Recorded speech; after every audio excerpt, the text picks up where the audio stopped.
I guess the last few years in Welsh higher education have been dominated by three key factors. Firstly, between 2009 and 2012, we've been implementing our higher education strategy for our future, ably supported by HEFCU through the Council's corporate strategy, which will be completed with the passage of legislation over the next 12 months or so, using the powers achieved by the National Assembly following the referendum vote in 2011. Secondly, of course, we've had to manage the consequences of the outcome of the Brown Review and its implementation by the UK government, which has meant fundamental changes in the way in which higher education is funded in Wales and Welsh students supported in their learning. And thirdly, we've been pursuing more vigorously than ever before the commitment given in our 2011 manifesto to create a smaller number of stronger universities in Wales. I'm here to tell you today that I believe that we have now largely delivered this agenda. I'm grateful that overwhelmingly the leaders of higher education in Wales seem to share the Welsh Government's vision and ambition for the future of higher education. For roughly a decade, reconfiguration of the higher education sector and increased collaboration have been key elements in the strategy of successive Welsh governments towards higher education, from reaching higher in 2002 to the current HE strategy for our future. When I took over as Education Minister almost exactly 3 years ago, I set myself the objective of delivering this agenda within 3 years, and I think we are largely there now. As you all know, there are two potential mergers underway, the University of Glamorgan and the University of Wales Newport in South East Wales, and the University of Wales, Trinity St David and Swansea Metropolitan University in the South West. Of course, both are subject to the usual statutory consultation process. I'm bound to say that it is not until the initial process has concluded that I can announce a decision. However, you've already heard me say that I welcome the moves made by these institutions towards merger. They have shown a willingness to adapt and come together to share and build on their strengths. I welcome the spirit of positive engagement that they have adopted in seeking to make themselves fit for the future. Should these mergers come to fruition, they will represent the fulfilment of our manifesto commitment and a major step forward which puts the higher education sector in Wales in a more competitive position for the future. In February this year, I appointed an expert review panel under the chairmanship of Professor Sir Adrian Webb to undertake the review of higher education provision in North East Wales. The panel has been tasked with providing informed, clear and unbiased opinion by April 2013 on what form of HE provision will best serve the economic, social and learner needs of the region. The review is now well underway and I look forward to receiving its recommendations next April. Alongside reconfiguration, we have addressed governance and leadership in Welsh universities. The review of HE governance in Wales, chaired by John McCormick, reported in March 2011. Our Cabinet considered the review panel's recommendations in July last year and endorsed the key components of the Welsh Government's response and the intention to consult. We will consider later in this Assembly term and in consultation with the sector the best way to take forward the McCormick Review recommendations. But I will be bringing forward a further and higher education bill next year, giving HEFCU new powers and functions to ensure that a strong accountability and quality assurance framework continues to operate in Wales within the context of the new tuition fees and funding regime introduced from this year. On one element of McCormick's thinking, however, there seems to me a need to move faster. That is the need for more robust planning and more coherent delivery of HE provision across Wales. For our future, identified the need to develop regional planning and delivery of higher education with a focus on the eradication of nugatory local competition and wasteful duplication of provision. In response, HEFCU established a regional planning and delivery framework. The expansion of higher education in recent years, together with pressures to improve the offer to learners both nationally and internationally, calls for a bolder approach to regional planning and coordination. A critical challenge is improving the effectiveness of learner progression. Learner progression from schools and further education institutions to higher education is still underperforming in the more deprived parts of Wales. There are weaknesses in coordination between the different phases of education. Problems frequently cited include deficiencies in curricula and instruction offered by some sixth forms and further education institutions, poor advice and guidance, travel distances to HE institutions, and students' perceptions about higher education costs and future job opportunities. We think the lack of a coherent regional approach to the planning and delivery of higher education opportunities is a contributing factor to some of these difficulties. Of course, there are also significant financial imperatives for collaborative planning and development of greater regional coherence. Current financial conditions mean that for the medium to long term, it will be necessary for the HE sector to maximise value for money and demonstrate substantial returns on investment of scarce public funding. In addition to improving access and progression routes, specific activities which would benefit from a more coherent regional planning framework include the transfer of knowledge, developing a stronger research base and capacity, Welsh medium provision, sharing of good practice, and actions to address higher level skills gaps and promote business development. So I intend to impose terms and conditions of funding on HEFCU in its next remit letter to ensure that the Council seeks to promote regional coherence in the provision of higher education throughout Wales and exercising its functions to allocate funding to institutions.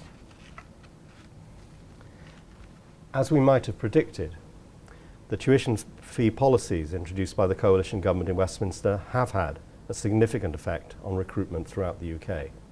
It's clear that the HE sector continues to face a period of profound change and uncertainty. I've asked the Funding Council in Wales to come forward with creative, workable solutions to these challenges.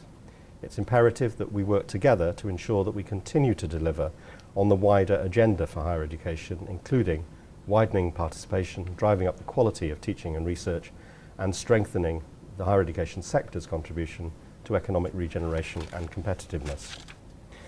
I would like to take this opportunity to reaffirm our commitment to our policy on student finance up to the next Assembly election in 2016. I'm proud of the action that we have taken to protect the interests of Welsh students. We are unwavering in our commitment to ensure that no full-time undergraduate student ordinarily resident in Wales will pay higher fees in real terms during the lifetime of this Assembly than if they had been students in 2010 to 11. For our future, identify the challenges before us in terms of research, including capture of Research Council funds. We recognise that our research base is one of our greatest national assets and vital to the future of Wales. That's why we're investing £50 million in Ser Cymru, a big commitment at a time when all government budgets are being squeezed. Today, our universities can boast particular strengths in plant and animal science, engineering, computing and social science, areas where much Welsh research is genuinely world-class. We have some facilities and equipment, such as the National Plant Phenomics Centre at Aberystwyth and the Cardiff University Brain Research Imaging Centre, that rank among the finest anywhere.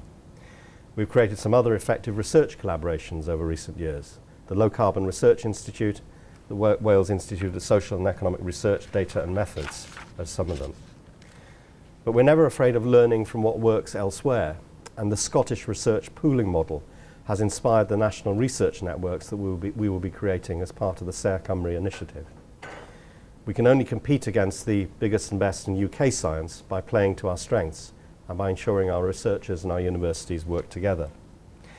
We know this is especially important as the research councils are funding fewer, larger projects and concentrating their funding on excellence, which means that our relatively small universities and research departments could be at a serious disadvantage.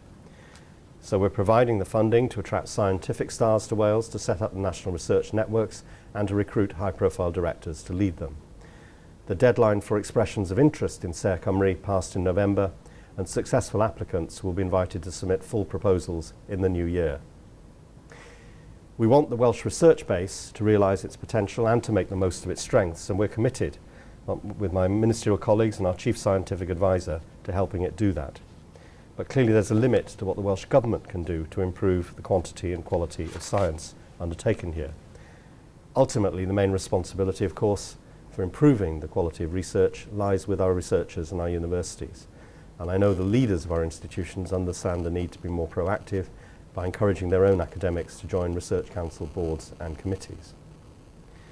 While we want to improve the capture generally of research council income by Welsh institutions, we have greatest distance to travel in the sciences to achieve a 5% share of the UK Research Council grants. Wales has significant strengths in arts, humanities and social sciences. In arts and humanities, Wales exceeded 5% of UK grants from the Arts and Humanities Research Council in 2010-11, and our success rate for applications from the AHRC exceeded the UK average. Our performance in social sciences was stronger still at 6% of the UK share, and again our grant application success rate substantially exceeded the UK average. From the 2008 research assessment exercise, it's clear that institutions in Wales have strong profiles relative to the UK, not just in Celtic studies, which you might expect, but also in town and country planning, business and management, politics and international studies, sociology, psychology, communications, cultural and media studies, and art and design. These strengths are important in their own right and for placing Wales on a world stage, but also because the research makes a significant contribution to Welsh industry and to helping us understand and address a wide range of challenges confronting our society. The social justice pillar For Our Future emphasised the role of higher education institutions as corporate citizens, engaging with and enriching communities and helping build aspiration and access to higher education. In For Our Future, we set out our expectation that HE providers will work more strategically and coherently with each other and with further education colleges. We've invested in the Reaching Wider initiative to increase participation in higher education in Wales by raising aspirations, creating new study opportunities and learning pathways to higher education amongst those who are currently underrepresented. We also invested in UHOVI to target a particular region with low participation rates. Supporting the ongoing development of Welsh medium education is a key commitment in the programme for government and in the higher education in For Our Future. The establishment of the Coleg Cymraeg Cenedlaethol in 2011 has been an important step in the continued development of Welsh medium higher education. The Coleg has made significant progress since it was established last year. In September, it launched its first academic plan, which will provide a focus over the next 3 years for the Coleg and higher education institutions in Wales to make a very substantial contribution to the goals set out by the Welsh Government of creating a confident bilingual Wales. Most of what I've said so far is about what is happening currently in the Welsh HE sector. As I indicated earlier, I want to look forward in partnership with the sector to address the challenges and opportunities which lie ahead. It is time for us to move beyond For Our Future. I said last May that I thought there were 4 overall challenges facing the higher education system as a whole. The first is the financial challenge of the old model of higher education, where every qualified 18-year-old was traditionally able to access 3 years full-time study away from home, with the quality of the student experience, of course, now ever more central. The second is the transformative challenge of the best content from the best teachers being available on a global basis digitally. The third is the democratization of higher education and the thirst for learning internationally, which is both a challenge and an opportunity.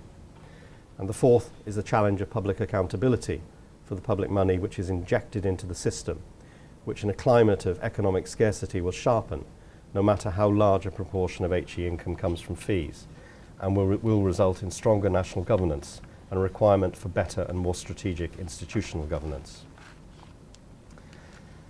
Globally, the advent of massive open online courses, or MOOCs, represents a new internet-based model for volume participation in higher education. Over the past year, we've witnessed MOOC ventures being launched by some of the most prestigious global academic brands, such as Stanford, MIT, and Harvard. Udacity and Coursera, which includes, of course, the University of Edinburgh, are potentially the start of a new breed of for-profit online higher education providers. The Gates Foundation is now funding a potential accreditation model for MOOCs. So in just 1 year, these new ventures have attracted serious venture capital investment. I think that digital learning has the potential to be a disruptive innovation, in the words of Harvard Business School professor Leighton Christensen. But I also recall that in the context of broadcasting, in the BBC we were told for many years in the 1990s that the internet would take over. So far, the key lessons seem to me that we need to understand the capabilities of digital technologies for teaching and learning, that original and unique content matters, but that while some new brands emerge powerfully, strong old brands survive as citizens seek trusted pathways. I dislike technological determinism as much as I dislike socioeconomic determinism. So let me say, and I'm sure there will always be campus-based study, but its task in a digital world is more complex, and it will operate in a more transparent and democratic environment. Some of the key questions which all of us need to consider include how to ensure that the quality of online provision is as good as that delivered to students who attend the institution in person, what changes are required in teaching and learning strategies to compete effectively for distance learning students, are technological developments being effectively harnessed to provide improved opportunities for student engagement and feedback, are existing quality procedures appropriate in an increasingly online teaching and learning environment, is oversight of collaborative provision sufficiently robust to ensure that institutional reputation is not put at risk. Universities across the world are engaged to a greater or lesser degree with open educational resources and open educational practice, but Wales has the opportunity for a one-nation response. I'm pleased that the HE sector has started to respond to the challenge I set in my last remit letter to HEFCU about online learning, with a recent commitment for Wales to be a distinctive open education nation in the world by 2013-14. If Wales can combine open educational resources with open educational practice, including research, then it will be possible to enhance learning and teaching and the quality of the whole student experience. We're doubtless all familiar with the type of technology-enhanced higher education which is offered by the Open University in Wales. Its materials are excellent quality, and we're fortunate to be able to draw on the wider resources of the OU across the UK. It's not feasible for all universities to invest in technology-enhanced learning to the extent that has been possible in the OU over decades. But neither should anyone pretend, of course, that the particular learning experience offered by the OU meets the needs of all students, and I know they wouldn't make such a claim. But equally, it would not be appropriate for the other universities in Wales to leave the technology to the OU. Each has an important part to play in these developments. Drawing on the expertise of the OU, along with others such as JISC and the Higher Education Academy, universities in Wales, I think, are well placed to make sure they learn from the best, but are also challenged to be the best. The All Wales approach, now emerging through Higher Education Wales, is an excellent example of what can be achieved when institutions in Wales work together. The encouragement of a collaborative approach has been explicit in Welsh Government policy for years, and these developments underline precisely why we have been right to push the universities in this direction so consistently. Whilst the future of MOOCs is unclear, the current Tier 4 restrictions mean that this type of delivery may become increasingly attractive to foreign students as well as domestic students, and we must ensure that Wales is well placed to continue to prosper in the face of such developments. It's for this reason I've decided to set up a task and finish group to report on the potential for online digital learning and what we as a government can do to support the sector in this field. As we are aware, there has been a gradual decline in part-time higher education provision, much of which supports work-based learning. Given the obvious efficiencies and reach associated with online educational delivery, the Task and Finish Group will also be asked to investigate the extent to which the online delivery of educational content may provide a solution to these issues. Specifically, the group will be asked to look at the potential opportunities afforded by digital developments for the Welsh sector at a time of constrained public expenditure, the potential competitive threat posed by global technology-based developments on our own higher education sector, to what extent the Welsh higher education sector is working collectively to bring economies of scale to maximise the opportunities afforded, to what extent these technological developments may provide a platform to increase participation in part-time and full-time higher education, again in a period of constrained public spending, whether the Welsh Government should stimulate investment in a new model of delivery of part-time higher education, working with the OU, HEIs, further education institutions, broadcasters and employers, drawing on new digital delivery models. Looking ahead, the research agenda remains a significant challenge for us. The The Welsh Government and WEFO are working actively with key UK stakeholders such as BIS and the Technology Strategy Board to ensure that we help Welsh R&D organisations maximise the opportunity arising from the forthcoming Horizon 2020 programme. The Welsh HE sector is already actively pursuing and demonstrating success in winning framework programme funding. For example, Cardiff University recently exceeded 100 framework programme projects. Our HE sector has the potential to make a major impact on transforming the Welsh economy. It will be crucial to our success over the next few years that Wales and Welsh universities capitalise on the opportunities offered by a fresh round of European funding.